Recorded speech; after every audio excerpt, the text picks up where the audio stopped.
All right, it's football time now on the SportsMax zone. We're just over 24 hours away from the finale of the 2024-25 Ray and Nephew Jamaica Premier League set for the National Stadium in Kingston on Friday.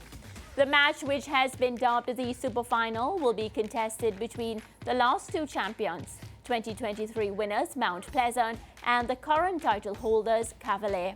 The clash has been made even more intriguing, as this will be the third consecutive meetings of the teams in the final. There is likely to be drama even before the showpiece matchup, as Arnett Gardens and Montego Bay will duel for third place, the winner qualifying for the CONCACAF Caribbean Shield, hoping to join the finalists in the CONCACAF Caribbean Cup. Well, big-time matchups, which means we need a big-time preview, and here to provide just that is our in-house football analyst, Leger Williams. Good afternoon, Lish. How are you doing? I'm fantastic, Mara. You know, this is my time of year. I get to do what I do best, and that's analyze some football. So personally, I can't wait to do so. Yeah, I feel like we should start with the third place matchup. You know, both teams will be hoping that they can walk away as winners of that third place match. How can we, see this one setting up? I mean, based on what we saw in the semi-final, I think it's pretty clear that Arnett look a little bit more disappointed than Montego Bay United would be. They are still in the midst of a project. Arnett, I think they were much more hoping to go on and win it all. Mobe, I still think that they have a little more enthusiasm to them, and they'll be looking and look like they're going to be favorites to go on and get that third place. Yeah, that should be fun. And I was at the last Super JPL final, and of course one of the things the JPL and PFJL are trying to do, Leger, is merge the culture, Jamaican culture, with football. They did a great job at that last year when they honored Russian. This year they have Not Nice, so the party aspect of the match looks good as well. And I know as much as you love your football, you love having a good time. Yeah, you know, I'll be there watching football, I'm having a good time. So even the extras, which will be fantastic. So it's a good initiative to have, as you said, public figures and Not Nice in the case of producer there to add a little spice. I'm sure you'll bring a lot of surprises. So aside from the football, there'll be extra entertainment there. Yeah, well, I'm going to hand over now to Lance, who is standing in our, what we call here, our living room set. And he's going to break down the matchup with Leger. Lance, over to you. Yeah, this is the analyst zone, and Lish is going to outline all of what we need to look out for in this important final. Of course, both teams have met 3 times already this season. 1 Mount Pleasant win, 1 Cavalier win, and 1 drawn result. And in the keys to success for either teams, that's where we're going to go now. And Lish, can I start by asking you about Mount Pleasant's dominant regular season and the reasons why they were dominant? And as you put it, one of the main points that they'll have to ensure early is to make sure they build up properly to set themselves up for goals, to put themselves in a winning position. Yeah, I expect Mount Pleasant to be the protagonist in the game, as they tend to be for pretty much all of their games. And one way to be the protagonist, you have to ensure that you're very solid in each phase of play. And one thing they do really well is build up, and that's the first thing you have to do effectively. And how they're going to build up, you know, despite them being the protagonists, they're going to have to look for what Cavalier are going to bring to the table. Now, as I always say, you know, when I give my predictions, you know, especially Ricardo, he likes to put me on the spot and make me give a prediction there. I always tell him, I watch football, I rewatch games, I analyze football, and then I make my predictions. So I'm going to walk you guys through how I make my interpretations of games. And first thing I'm going to look at is this Mount Pleasant shape. Now, I didn't want to run any footage because I wanted people to see how diverse Mount Pleasant can be and what I expect them to do against this Cavalier team. Now, this Mobe team, if you look at it, they're pressing in a 4-2-3-1. You can see this is the 3. Owen Gordon, their attacking midfielder, their right winger, and then their striker up there. Mount Pleasant, to counteract this, they found a very, very good build-up system, different to what they were using in the regular season. Now, it's going to resemble a 3-diamond. So, Mount Pleasant, in this case, because Mobe are pressing high, they're going to be using their goalkeeper and build-up to add an extra man. Their 2 centre-backs, Fitzroy Cummings on the ball, Kyle Ming, the number 15, that's their 3. And then this diamond is just stretching this Mobe pressing unit. So Clifford Thomas, and I'm sure we'll get on to him because he has been, for me, alongside Dwayne Atkinson of Cavalier, the best player in these playoffs. Sule McCullough, the right fullback. Kimoni Bailey, the left fullback. They're forming a diamond with Joshan Anglin at the tip of it. And what they're doing is stretching, but still maintaining options for central progression. If we go on to another clip, so it's not only a one-time thing for Mount Pleasant, they do it again in short order. You can see the goalkeeper getting involved again. Centre-back split, Clifford Thomas, he's going to drop into this area. Sule McCullough again inverting. Kimoni Bailey, you can't see him in this shot, but he'll be inverting again. And then again, I believe on the 10-minute mark, they did it once more. And Mount Pleasant, this is a shape that they've decided to develop, and it's really been getting the better of any team that's pressing in this way. Yeah, can I ask you quickly about Kimoni Bailey and the inverting and Sule McCullough inverting as well? Bailey had been at the start of the season a prolific scorer for Mount Pleasant. He hasn't scored a goal since early February. Yeah. And that's because his role has changed. Do you like him playing this left full back position? Yeah, I really do, because you have to bear in mind when he just started and burst onto the scene at Dumbo Holding a couple of seasons ago, that's where he thrived for them at left back, but it was a much different left back role. And one thing Mount Pleasant does very well, as you can see here, is getting those central players, those fullbacks, I beg your pardon, into those central areas. You can see Shaquan Davis, not, I beg your pardon, Sule McCullough, central. Kimoni Bailey out of shot is central. That opens up a lane for the centre-backs, the defensive midfielders to pass directly into the wingers, in this case, Franco Celestin. So Kimoni Bailey specifically, I think he's very intelligent in his movement, has been coached very well to know master coming inside at the right time, because it's no use being very predictable when you're coming inside. You have to make sure that you do it at the right time to destabilize any defensive structure, because that's what you want to do as an attack.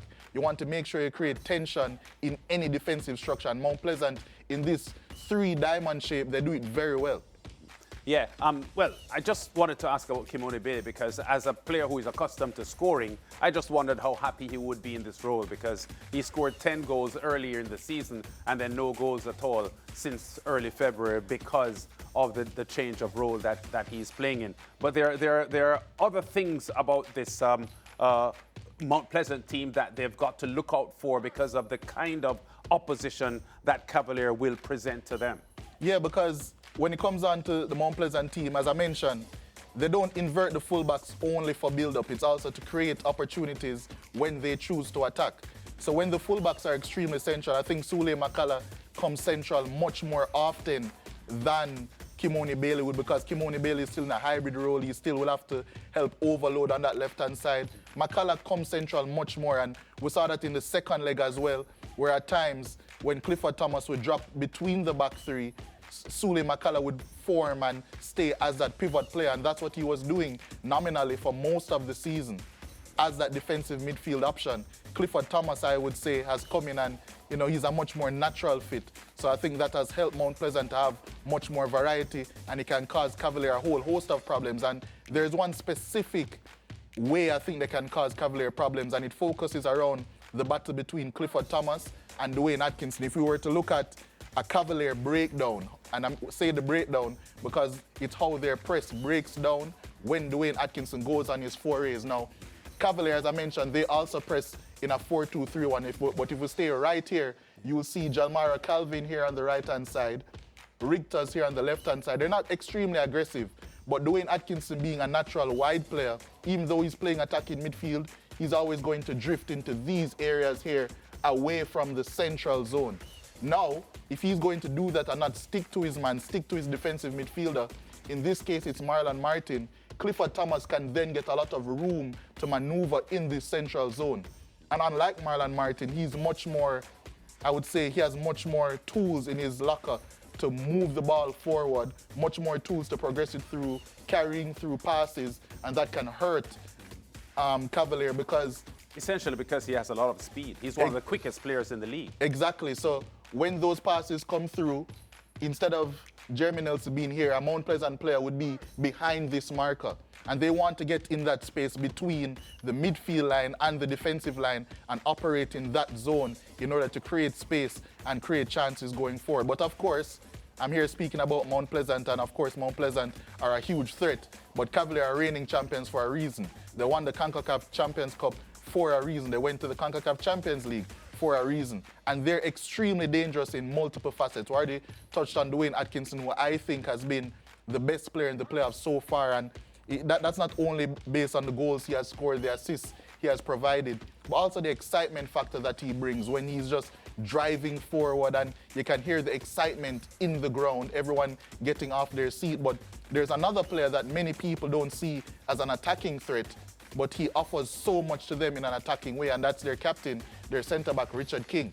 Now, ever so often in games, he likes to do these little forays forward, and that's what can destabilize the Mount Pleasant defense, because they're very well drilled defensively as well. Don't forget, they have the best defense in the league so far. But Richard King, when he makes these drives forward, it's up to the striker to follow him, and often he's left to be a free man because a striker isn't going to usually follow. Track a central defender. So in this case, Fabian Reed tries to get close, couldn't get close enough, but Richard King continues his run. At this point, no one can track him, and because he's much more liquid, he's much more fluid as a ball player, he can then break the defense and create a chance for Cavalier. In this case, Arnett Gardens can stave it off, but it's still going to be extremely, extremely dangerous. And also, my final point when it comes on to the tactical side of the game, I would say that Mount Pleasant have to try and push Cavalier to be in a negative game state. A negative game state would be them losing or drawing late, because Cavalier are very comfortable when they have a lead. We've seen it. When they do concede, they tend to score back right away. In the final last season, Mount Pleasant got that lead. Richard King himself equalized pretty quickly. When they played in the quarterfinal against Portmore, the first leg, Portmore playing fantastic. As soon as Portmore finally got that goal, Cavalier equalized almost right away. Mount Pleasant need to find a way to get a lead and put Cavalier under some pressure, because what we see from Cavalier when they're up, when they're leading, is one of the most stubborn defenses you can possibly find in the Jamaica Premier League. And the last clip I will show will be the Cavalier team defending deep, and when they defend deep, they defend in numbers. It's so stubborn to break down. They usually push back so many of their defenders, and it's going to be extremely difficult for any team to break down that Cavalier unit. Yeah, well, we're looking for the Cavalier defensive setup. And I just want to ask you that quickly, because in one of your keys to the game, you spoke about how well drilled Cavalier is defensively, but yet the Mount Pleasant team is twice as good as they are defensively. So what does that say about the efficiency of Mount Pleasant's defense? Because they've conceded Cavalier twice as many goals this season as Mount Pleasant have, actually more than twice. Yeah, I think, well, you know, as Rudolph Speed always says, it's not only about the regular season. He's a playoff guy, and for good reason. But this Mount Pleasant team, their defense is nothing to scoff at either. We saw against Mobe when they're under the cosh, when they're trying to defend and keep a lead, how potent they can be defensively. Fitzroy Cummings, fantastic. Kyle Ming, who has been included in the Jamaica team, he has been fantastic. And a former Cavalier player. Exactly, and when you speak about the goalkeeping issue, Shaquan Davis was the number one. Now it's Tafari Chambers for one reason or another. I don't necessarily have to get into that.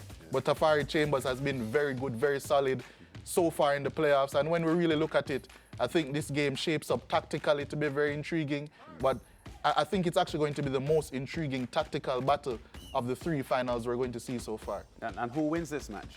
For me, based on my analysis, based on the tactics, the games I've rewatched, I'm going to be leaning towards a Mount Pleasant victory. And why? Because I just think that they have too much in possession, and also the depth in their squad. Cavalier have played a lot of football, close to 100 games in the past 2 years, which is unprecedented in the Jamaican League.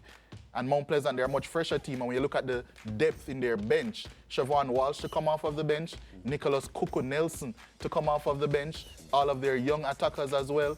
I think it's going to be very difficult for Cavalier to keep up. And for that reason, I know Maria doesn't like us to talk about the fatigue issue. For that reason, I think this Mount Pleasant team will get the edge. Well, interesting that you've said that, because you've pretty much repeated what the Cavalier boss, Rudolph Speed, has said, because he has said unequivocally that Mount Pleasant are favourites for this final. I know it's part of the mind games that he's delivering there, but we'll see how it goes. It's going to be an epic final, I'm sure, and it's live on SportsMax on Friday night at 7 o'clock, 8 o'clock Eastern Caribbean time. You can't afford to miss it. It's going to be a big one.